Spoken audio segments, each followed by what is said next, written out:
میرے آقا کریم صلی اللہ علیہ وسلم کے ختم نبوت کے حوالے سے ہم اتنے حساس کیوں ہیں؟ وہ اس لیے کہ میرے آقا کریم کی عظمت و شان کے بے شمار پہلو ہیں، لیکن جس پہلو کے خلاف بھی اگر کوئی زبان کھولے گا تو ہم اہل سنت وہ پہرا دینے کے لیے وہاں پہ موجود ہوں گے۔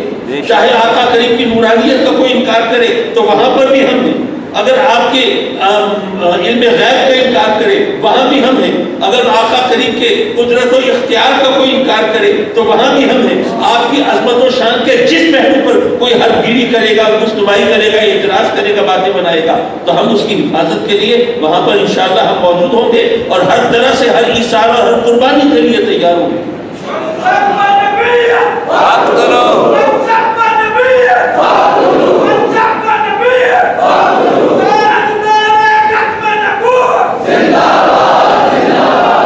حضرات مکرم جن لوگوں نے ایثار کیا ہو، قربانیاں دی ہو، وہ اس کی عظمت کو جانتے ہیں۔ جنہوں نے ختم نبوت کے حوالے سے جیلیں کاٹی ہیں نا، جنہوں نے قربانیاں دی ہیں، جنہوں نے موت کی سزائیں بھی قبول کی ہیں، وہ جانتے ہیں۔ ورنہ ہمیں تو یہ چیزیں انہیریٹ ہو جاتی ہیں نا، وراثت میں مل جاتی ہیں، قدر نہیں ہوتی۔ ایک دفعہ وہ اکبر بادشاہ اپنے 9 رتنوں کے ساتھ بیٹھا ہے جھروکے میں، اور بیٹھا ہے دیکھ رہا ہے لوگ سامنے سے گزر رہے ہیں، جب میں غفیر ہے۔ اتنے میں ان کی نظر پڑی ایک بندے پہ جو بہت قیمتی دوشارہ اوڑھ کے جا رہا ہے، اور پھر اکبر بادشاہ نے اس کے 9 رتن ہیں، انہوں نے دیکھا کہ اس کے جوتے پر ذرا مٹی لگی تو اس نے اپنے وہ انتہائی قیمتی دوشالے سے وہ اپنا جوتا صاف کر دیا۔ اب یہ حیران کہ عجیب آدمی، جوتے پر مٹی لگی ہے، اتنا قیمتی دوشالہ ہے، وہ اس کی قدر و منزلت کا اس نے لحاظ نہیں کیا اور اس نے جس سے جوتا صاف کر دیا۔ تو اکبر نے بیربل سے پوچھا کہ بھئی تمہارے خیال میں اس نے یہ حرکت کیوں کی ہوگی؟ اس نے کہا کہ میرا خیال یہ ہے کہ دوشالہ اس کو وراثت میں ملا ہے اور جوتا اس نے اپنی کمائی سے خریدا ہے۔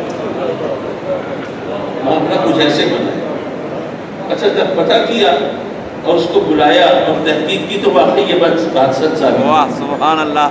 تو ہمارے بزرگوں نے تو قربانیاں دیں، انہوں نے ایثار سے کام لیا، لیکن ہم لوگوں نے وہ تمام مراحل نہیں دیکھے، اس لیے شاید وہ تمام چیزیں ہم تک اس طرح منتقل نہیں ہوئی جس طرح ہونی چاہیے تھی۔ لیکن اگر ہم اس حقیقت کو سمجھ لیں کہ میرے آقا کریم حضور علیہ الصلوۃ والسلام کی عظمت و شان کے صدقے میں ہمیں عزت ملتی ہے، عزت دینے والا تو وہ ہے نا، لیکن یاد رکھو عزت دیتا وہ ہے لیکن دیتا اپنے محبوب سے نسبت کے صدقے میں ہے۔ اور یہ صرف جو زور خطابت نہیں ہے، یہ جوش بیان نہیں ہے، یہ خیال و گمان کا ہذیان نہیں ہے، یہ وہ حقیقت ہے جو قرآن و حدیث سے بخوبی ثابت ہے۔ رب کائنات نے قرآن مجید میں ارشاد فرمایا کنتم خیر امہ، تم سب سے بہتر امت ہو، نہیں فرمایا کہ سب سے بہتر عابد ہو، نہیں فرمایا سب سے بہتر نمازی ہو، نہیں فرمایا سب سے بہتر مجاہد ہو، فرمایا سب سے بہتر امت ہو۔ ارے امت تو نبی کی ہوتی ہے نا، تم سب سے بہتر اس لیے ہو کہ میرے محبوب کی امتی ہو۔ اسی طرح ازواج مطہرات کی عظمت و شان کا جب ذکر ہوا، یا نساء النبی لستن کاحد من النساء، اے میرے محبوب کی پاک بیویوں، دنیا کی کوئی عورت تمہاری ہمسر نہیں ہو سکتی، تم جیسی نہیں ہو سکتی۔ مولا تیرا فرمان سر آنکھوں پر، لیکن یہ تو بتا دے کس بات میں ان جیسی نہیں ہو سکتی؟ کیا زہد و تقویٰ میں ان جیسی نہیں ہو سکتی؟ کیا سیرت و کردار میں ان جیسی نہیں ہو سکتی؟ کیا عبادت و ریاضت میں ان جیسی نہیں ہو سکتی؟ کیا شکل و صورت میں ان جیسی نہیں ہو سکتی؟ کیا حسن و جمال میں ان جیسی نہیں ہو سکتی؟ کیا امور خانہ داری میں ان جیسی نہیں ہو سکتی؟ کشیدہ کاری میں ان جیسی نہیں ہو سکتی؟ سلائی کڑھائی میں ان جیسی نہیں ہو سکتی؟ کیا حسب نسب میں ان جیسی نہیں ہو سکتی؟ مولا کچھ پتہ تو چلے، دنیا کی عورتیں ایک دوسرے سے تقابل ہوتا ہے تو یہی پہلو ہوتے ہیں نا جن کی وجہ سے ایک عورت کو دوسری عورت پر فوقیت دی جاتی ہے۔ تو مولا ذرا بتا دے کس بات میں ان جیسی نہیں ہو سکتی؟ رب کائنات نے کوئی وجہ بیان نہیں فرمائی، بس اتنا ذکر فرمایا یا نساء النبی، اے میرے محبوب کی بیویوں، تم جیسی دنیا کی کوئی عورت کیسے ہو سکتی ہے؟ تم تو میرے محبوب کی بیویاں ہو۔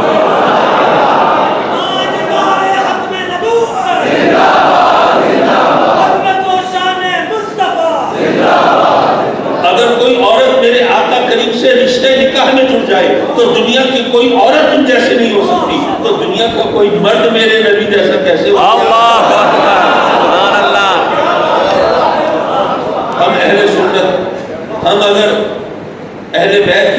سامنے سجدہ ریز ہیں تو صحابہ کرام کی شان اور مرتبے کو بھی اسی طرح مانتے ہیں جس طرح ماننے کا حق ہے۔ اب آپ بتائیے کسی ولی، کسی غوث، کسی قطب ابدال کو کسی صحابی کے مقابلے میں پیش کیا جا سکتا ہے؟ نہیں۔ صحابی کسے کہتے ہیں؟ جس نے 23 سالہ دور نبوت میں جب میرے آقا کریم چشم فلک کے سامنے روئے زمین پر جلوہ فکن تھے، اور اس وقت کسی نے اگر ایمان اور محبت کے ساتھ میرے آقا کریم کو ایک نظر دیکھ لی اور پھر اسی ایمان کے ساتھ رخصت ہو گیا، وہ صحابی ہے۔ کوئی کروڑوں سال عبادت کرتا رہے صحابی کے برابر نہیں ہو سکتا۔ میرے والد گرامی رحمۃ اللہ علیہ خطاب فرما رہے ہیں، اور یہی بات کہی، کوئی کروڑوں سال عبادت کرتا رہے صحابی کے برابر نہیں ہو سکتا۔ کسی نے کھڑے ہو کے کہا کہ قاضی صاحب آپ کے آنے سے پہلے یہاں پر لوگ اعلان کر رہے تھے کہ وہ ہستی آ رہی ہے خطاب کرنے جو وقت کے غزالی ہیں اور اپنے زمانے کے راضی ہیں، اور جو بات کہتے ہیں وہ عقل اور شریعت کے ترازو میں تول کے کہتے ہیں، لیکن آپ نے وہ بات کہی جو نہ عقل کے مطابق نہ شریعت کے مطابق۔ میری والد نے پوچھا بھائی ایسی کون سی بات کرتی؟ کہ نبی جی آپ کہہ رہے ہیں کہ کوئی کروڑوں سال عبادت کرتے رہے صحابی کے برابر نہیں ہو سکتا۔ عقل اور شریعت دونوں کا فیصلہ یہ ہے کہ جو جیسا عمل کرے اسے ویسا اجر ملنا چاہیے، اور آپ کہتے ہیں کروڑوں سال عبادت کرتا رہے صحابی کے برابر نہیں ہو سکتا، یہ کیا بات بنی؟ میرے والد نے جواب دیا کہ یہ سوال تو اللہ سے پوچھنے کا ہے، اس سے سوال کرو کہ اس نے کروڑوں سال کی عبادت کا وہ ثواب کیوں نہیں رکھا جو اپنے محبوب کو ایک نظر دیکھنے کا۔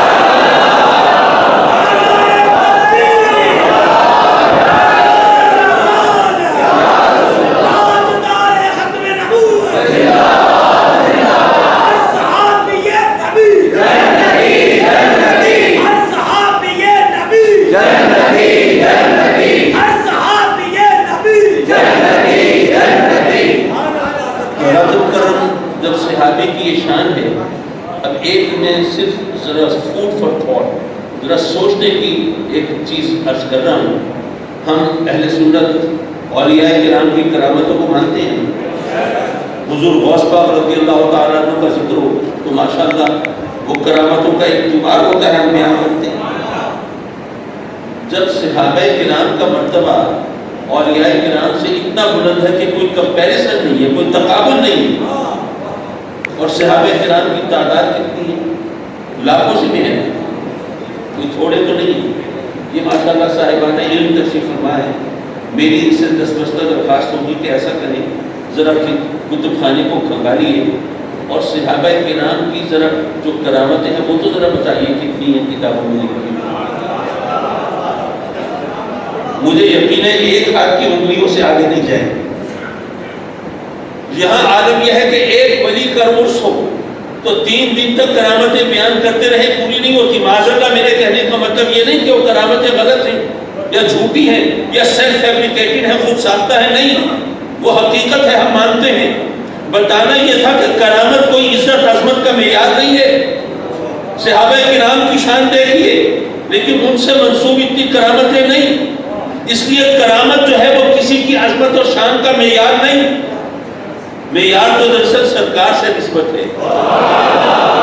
تو ختم نبوت کا موضوع بھی ہمارے لیے اسی لیے حساس ہے کہ آقا کریم کی عظمت اور شان کا یہ پہلو اگر کوئی اس کو چھیننا چاہے تو ہم کیسے اس کو گوارا کریں گے؟ حضرات مکرم، آخری بات عرض کر کے میں اجازت چاہوں گا۔ میں ڈاکٹر صاحب کا، ڈاکٹر خالد حسین صاحب کا بہت شکر گزار کہ انہوں نے مجھے رعایت دی کہ میں جتنا وقت چاہوں گا، تو ویسے تو جتنے وقت میں ذرا اس کو آگے کھینچ سکتا تھا، لیکن میں نے ان کے ساتھ بھی رعایت کی، اپنے ہاتھ میں بھی رحم کیا۔ ما کان محمد ابا احد من رجالکم ولکن رسول اللہ۔ آقا کریم کے بارے میں قرآن نے کہا کہ میرا محبوب تم میں سے کسی مرد کا باپ نہیں۔ اچھا ٹھیک ہے مولا، تیرا فرمان ہے، ظاہر ہے، ہمیں پتہ ہے آقا کریم کے ہاں اگر شہزادگان کی ولادت ہوئی تو وہ اس عمر تک نہیں پہنچے، بچپن میں ہی تو نے واپس لے لیے۔ تیری قدرت، تیری شان، تیری حکمت تو جانتا ہے، لیکن جو آگے تو نے فرمایا کہ نہیں وہ تم میں سے کسی جوان مرد کے باپ نہیں بلکہ وہ تو آخری نبی ہیں، تو یہ جوان مرد کا باپ ہونا اور آخری نبی ہونا ان میں قدر مشترک کیا ہے کہ دونوں کا اس طرح ذکر کیا گیا؟ بظاہر یہ بات ذرا بے ربط معلوم ہوتی ہے، اور قرآن تو فصاحت و بلاغت کا شاہکار ہے، وہاں تو کوئی بات اس طرح بے ربط ہو نہیں سکتی۔ رب کائنات تو گویا یہ فرمایا کہ اے میرے بندو، تمہارے لیے جو نبی آئے گا وہ ظاہر ہے کہ رحمتوں کے حوالے سے، یہ بات ذرا سمجھنے کی ہے۔ الرحمن علم القرآن، اللہ نے فرمایا کہ وہ رحمان ہے جس نے قرآن سکھایا۔ میں سوچنے لگا اگر میں اپنے بچے کو کسی اسکول میں داخلہ دلانا چاہوں تو میں یہ دیکھوں گا کہ اسکول میں ٹیچرز کی کوالیفیکیشن کیا ہے، ان کی ٹریننگ کتنی، ان کا پڑھانے کا انداز کیسا ہے۔ بچہ وہاں پہ جائے گا تو کچھ سیکھ کے آئے گا کہ نہیں؟ تو جب میں اپنے بچے کی تعلیم و تربیت کی بات کروں تو میں استاد کے مقام کو دیکھوں گا کہ اس کے علم کی کیفیت کیا ہے، اس کے تجربے کا عالم کیا ہے۔ تو وہ جو رب ہے وہ علیم بھی ہے، وہ خبیر بھی ہے، وہ علام الغیوب بھی ہے۔ تو جب قرآن پڑھانے کی بات ہو رہی ہے تو اس کے علیم و خبیر ہونے کا ذکر ہونا چاہیے تھا، اس کے علام الغیوب ہونے کا ذکر ہونا چاہیے تھا، لیکن نہیں، ذکر ہے الرحمن۔ پتہ یہ چلا کہ قرآن سے تمہیں کچھ حاصل ہوگا تبھی ہوگا جب اس کی رحمت شامل حال ہوگی، اس کی رحمت شامل حال ہوگی تو قرآن سے کچھ ملے گا۔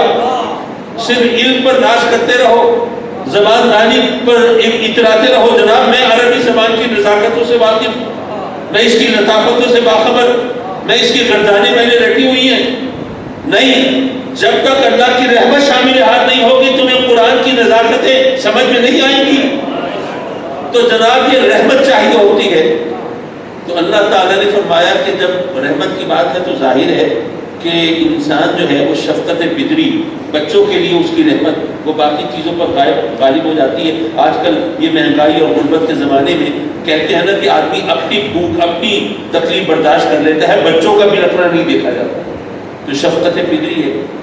تو فرمایا کہ میرا جو محبوب ہے تم میں سے کسی جوان مرد کا باپ تو نہیں، لیکن تم یہ خیال مت رکھنا کہ وہ جوان مرد کا باپ نہیں تو وہ پھر وہ شفقت و محبت جو باپ کی ہوتی ہے پھر وہ تو ہمیں یہاں سے نہیں مل سکتی۔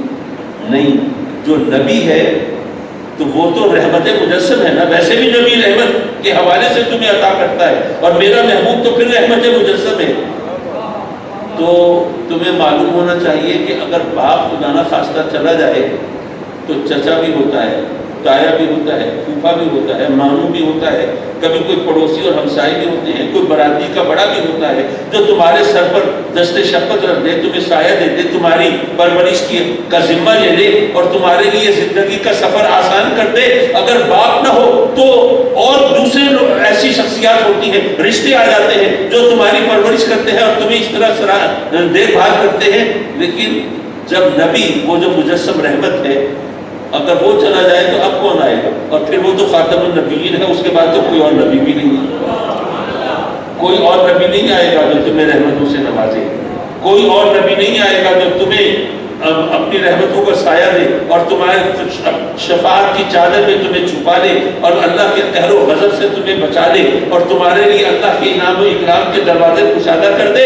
وہ خاتم النبیین ہے، اس کے بعد کوئی اور نبی نہیں آئے گا، اس لیے اسی سے رشتہ جوڑے رکھنا، اسی سے اپنا تعلق استوار رکھنا اور اس کا دامن پکڑے رکھنا اور یاد رکھنا کہ وہ ہستی ہے جس کو میں نے تمام جہانوں کے لیے رحمت بنا کر بھیجا ہے۔ سبحان اللہ۔ دعوانا